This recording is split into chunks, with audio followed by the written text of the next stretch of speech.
C'est devenu une tradition chez les gens qui sont au pouvoir de vanter des bilans qui sont complètement faussés en fait. Il y a un exemple qui est hyper frappant, c'est ce que vous allez voir à l'écran.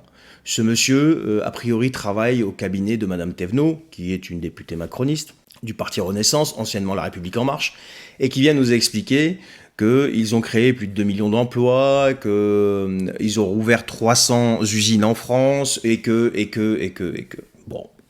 En gros, tout va bien et que ce sont eux les sauveurs de ce pays puisque depuis des décennies, la France était en désindustrialisation et que personne n'a réussi à vraiment s'attaquer au chômage de masse. Bon, alors moi j'ai juste une question à poser parce que quand j'ai vu ça, j'ai été fouiné un peu parce que je commence à en avoir ras-le-bol si vous voulez qu'on nous raconte des histoires et qu'on fasse du marketing sur notre dos. Tout ça à des fins peut-être électorales, j'en sais rien, je veux pas spéculer. Mais j'ai là un article du journal Le Monde qui date du 17 avril 2023. Le journal Le Monde, c'est pas un journal complotiste. Qui titre « Les faillites d'entreprises retrouvent leur rythme d'avant Covid. La parenthèse de la pandémie semble refermée sur le front des faillites. Et écoutez bien, le premier trimestre 2023 a vu plus de 14 000 entreprises entrer en procédure judiciaire.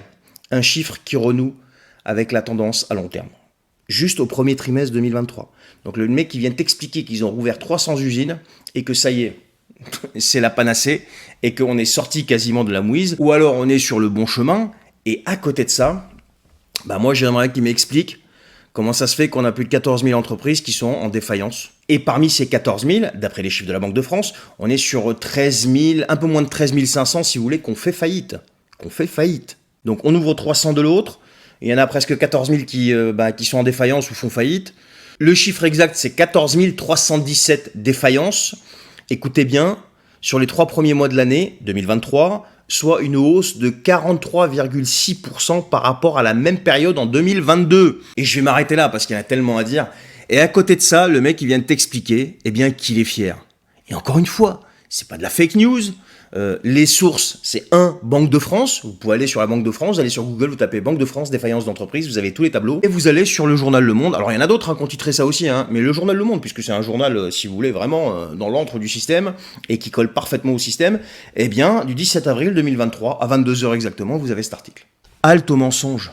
Assumez pour une fois vos responsabilités. Venez devant les caméras et dites on s'est planté. Dites-le aux Français. Peut-être qu'à ce moment-là, par miracle, ils se mettront un petit peu à vous croire et commenceront à penser que vous êtes à minima, légèrement, peut-être un petit peu, tout un petit peu honnête. Voilà les amis, avant de terminer, allez vous abonner à mon canal Telegram, le lien est en bio. Je vous souhaite une excellente journée et à bientôt.